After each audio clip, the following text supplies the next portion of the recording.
By now I was seriously getting the itch to get back out on the water. But first we needed to replace all the sacrificial anodes on our Ep.3 outdrive and trim tabs.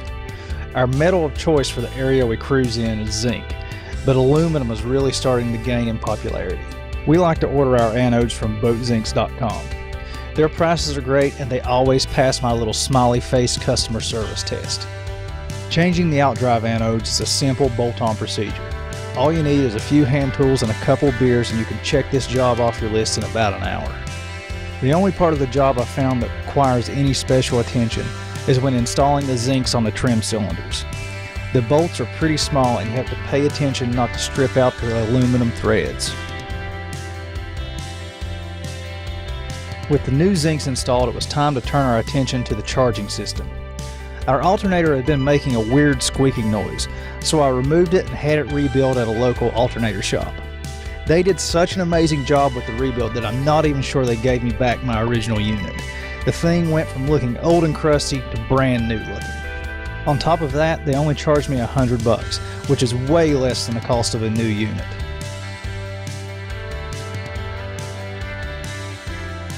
Finally, at long last, it was time to put options back in the water. We're lucky to have this awesome public boat ramp so close by. Being able to splash your own boat definitely beats having to pay a boat yard to do it for you.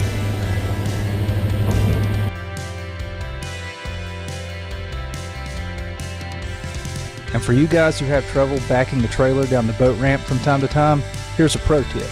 Teach your wife how to do it. As you can see, Stacy masterfully backs the truck down the ramp while I take a leisurely ride on the boat.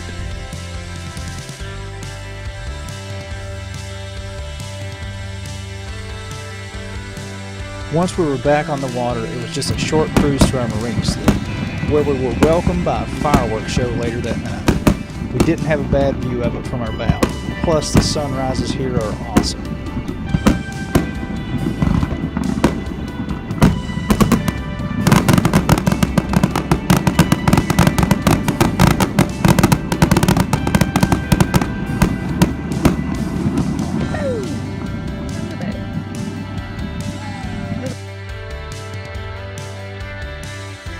Over the next couple of weeks, we went on a few day cruises. Ellie even came along and she quickly developed her sea legs.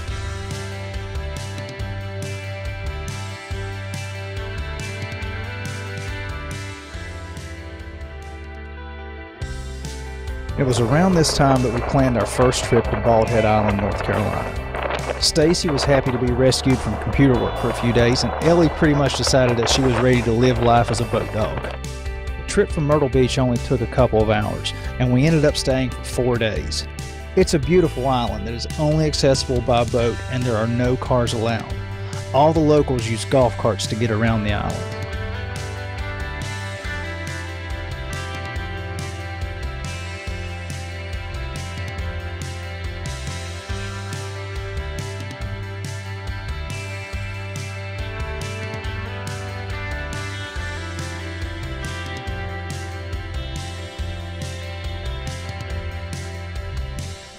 Bald Head Island is situated at the mouth of the Cape Fear River. It's part of an area known as the Graveyard of the Atlantic, due to the shifting sands and shoals that are found offshore. Before the days of modern electronic navigation, captains steered far clear of this area. There are literally hundreds of wrecks just offshore, and if you're standing on the point of Bald Head, you can look all the way out the Frying Pan Shoal, which goes out almost 30 miles off the coast. In the early 1700s, this area was home to quite a few pirates. The most famous, of course, was Blackbeard, but one of his partners, Steve Bonnet, was actually captured on the Cape Fear River not very far from here.